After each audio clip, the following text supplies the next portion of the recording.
Hello my divine souls, welcome on my channel divine twin flame connection. आज हम बात करेंगे कि हमें ट्विन फ्लेम कनेक्शन में ईश्वर के सामने सरेंडर करने की ज़रूरत क्यों होती है। क्यों हमें ईश्वर के सामने सरेंडर करना होता है। क्यों हमें अपना पूरा जो टेंशन है, अपनी पूरी जर्नी का जो भरोसा है ईश्वर के ऊपर छोड़ देना चाहिए। राइट। तो देखिए, ऐसा है कि ट्विन फ्लेम जर्नी में सरेंडर करने का मतलब ये नहीं है कि आप हार मान लो। सरेंडर करने का मतलब है कि सरेंडर करने का मतलब है कि आप अपने ईश्वर पर, डिवाइन पर इतना भरोसा करने लग जाओ कि आप खुद खुश रहने के लिए किसी और के पीछे भागना बंद कर दो, किसी और के ऊपर निर्भर रहना बंद कर दो। और जब हम खुद पर काम करते हैं तो ईश्वर खुद हमारे लिए रास्ते बनाते हैं। वो हमारे लिए उन रास्तों को भी खोल देते हैं जिनके बारे में हमने कभी कल्पना भी नहीं की होती है। बिना एक शब्द कहे, बिना एक दूसरे का पीछा किए ईश्वर उन दो आत्माओं को मिला देते हैं, एक दूसरे के सामने लाके खड़ा कर देते हैं। ये वीडियो उन सभी लोगों के लिए बहुत मदद करेगा, उन सभी लोगों के लिए बहुत ही हेल्पफुल रहेगा जो अभी ट्विन फ्लेम कनेक्शन में इस दर्द भरे सेपरेशन से गुजर रहे हैं। जब हम खुद पे काम करते हैं, मेडिटेशन करते हैं, ईश्वर पर अटूट विश्वास रखते हैं, भरोसा रखते हैं कि हाँ ईश्वर हमारे साथ है, सेल्फ लव करते हैं, हम सेल्फ डिपेंडेंट बनते हैं, तभी चमत्कार होते हैं। मैं इसे आपको समझाने के लिए खुद के कुछ एक्सपीरियंस आपके साथ शेयर करना चाहूँगी जो कि मैंने खुद महसूस किए हैं।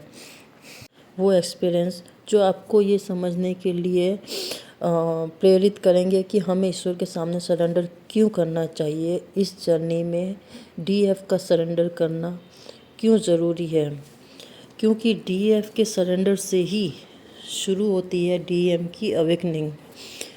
तो मैं आपके साथ में अपना खुद के एक्सपीरियंस शेयर करना चाहूँगी।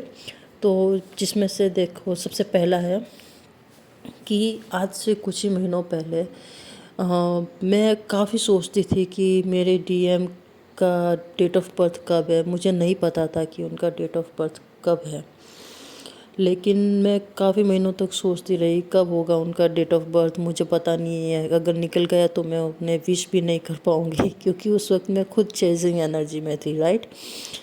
लेकिन फिर मैंने सोचते सोचते थक गई और मैंने डिवाइन पे छोड़ दिया। और एक टाइम ऐसा आया जिस दिन उनका डेट ऑफ बर्थ, मतलब उनका बर्थडे था, उसी दिन मुझे ये पता चला कि उस दिन उनका बर्थडे है। और उसी दिन, जिस दिन उनका बर्थडे था, उसी दिन मुझे उनकी डेट ऑफ बर्थ के बारे में पता चलना, ये डिवाइन की मर्ज़ी थी। क्योंकि कोई भी इंसान इतना परफेक्ट टाइम पे कितना भी चेस करके किसी की डेट ऑफ बर्थ पता नहीं कर सकता। राइट। दूसरा, मुझे काफ़ी टाइम हो गया था अपने ट्विन फ्लेम से मिले हुए, बात किए हुए। तो मन में एक इच्छा जगी कि यार इस बार कम से कम 2 मिनट बात हो जाए। हम लोग अक्सर एक दूसरे को सिर्फ देख के ही बस खुश हो जाते थे।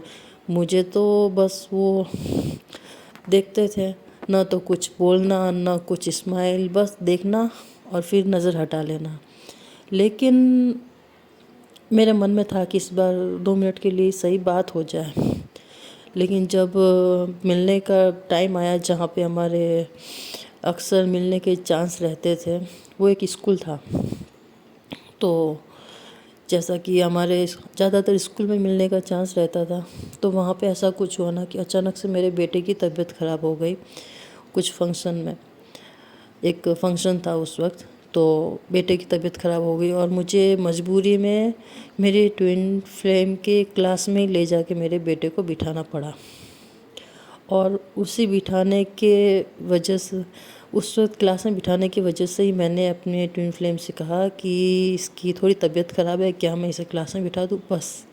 और उन्होंने कहा कि हाँ। इतनी सी हमारी बात हुई, डिवाइन ने पता नहीं कहाँ से रास्ता निकाल दिया। बेशक उस वक्त मेरे बेटे की तबीयत ख़राब हो रखी थी, तो मुझे भी थोड़ा सा टेंशन हो रहा था, लेकिन डिवाइन रास्ते खोल देता है।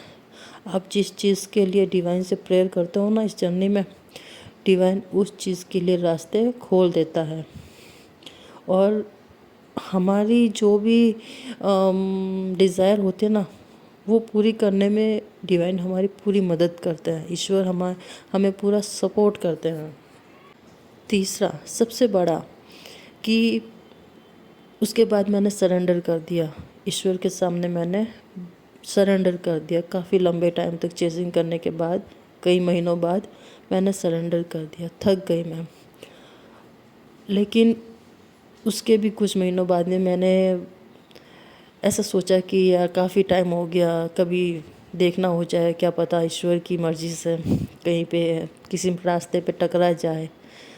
तो मेरे दिमाग में तो यही चल रहा था। कभी मिलने जाने की कोशिश रही नहीं मेरी कि मैं मिलने जाऊं, या कभी स्कूल के बहाने सही कभी मिल लूँ, देख लूँ, वो वाली कोशिश मेरी सारी बंद हो चुकी थी। लेकिन ये एक छोटी सी डिज़ायर थी मन में कि कहीं पे किसी रास्ते पर अचानक से मिल जाए, ईश्वर मिला दे। तो हुआ ये कि मैं सुबह जैसे कि डेली मंदिर जाती हूँ, शिव मंदिर, तो मैं मंदिर से वापस आ रही थी।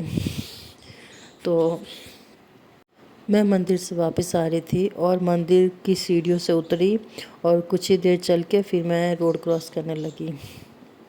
और रोड क्रॉस करते करते मैंने देखा कि साइड से बाइक आ रही है, तो मैंने बाइक को ऐसे स्पीड कम करने के लिए हाथ दिया।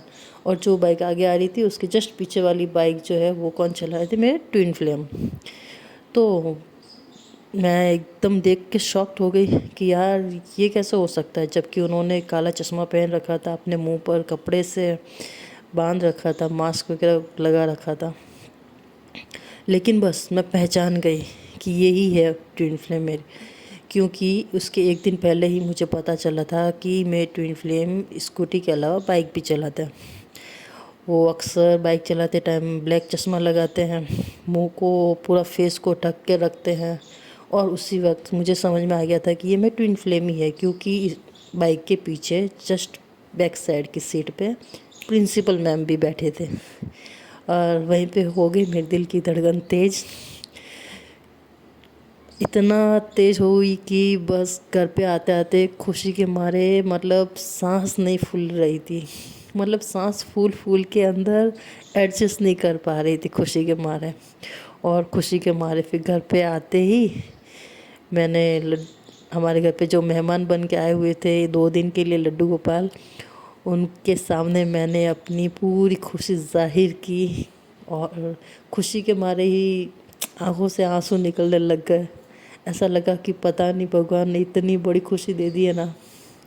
तो ये होता है दोस्तों, सरेंडर करने के बाद में ट्विन फ्लेम जर्नी में ये होता है। जब आप पूरी तरह से अपनी जर्नी की डोर, अपनी डिज़ायर्स की डोर ईश्वर के हाथ में सौंप देते हो कि भाई हमने अभी कोशिश करके देख लिया, बहुत चेसिंग करके देख लिया, डीएम को मनाने की कोशिश करके देख लिया, अब हमसे नहीं हो रहा है, और हम सरेंडर कर देते हैं। उस वक्त ईश्वर हमारी डोर संभालते हैं।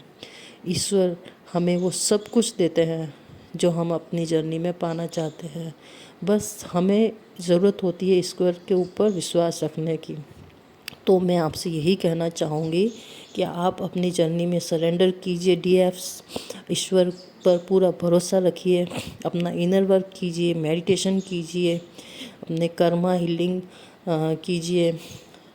जो जो आप जितना इनर वर्क कर सकते हो, मेडिटेशन कर सकते हो, आप करिए और ईश्वर पर पूरा भरोसा रखिए। किसी को आपको चेजिंग करने की ज़रूरत नहीं है, किसी के पीछे भागने की ज़रूरत नहीं है। खुद पर काम कीजिए, खुद से प्यार कीजिए। जय शिव शक्ति। और हाँ, अगर आपको मेरी ये जानकारी अच्छी लगी हो, पसंद आई हो, आपकी हेल्प हुई हो, तो प्लीज़ आप मेरे इस चैनल को सब्सक्राइब कीजिए, मेरी वीडियो को लाइक कीजिए और उन लोगों तक इसे शेयर कीजिए जिन्हें इस वीडियो की ज़रूरत है, ताकि हो सकता है कोई इस दर्द भरे सेपरेशन से बाहर निकल सके, ईश्वर को सरेंडर कर सके और अपनी जर्नी को आसान बना सके। Thank you so much. जय Shiv Shakti to all of you.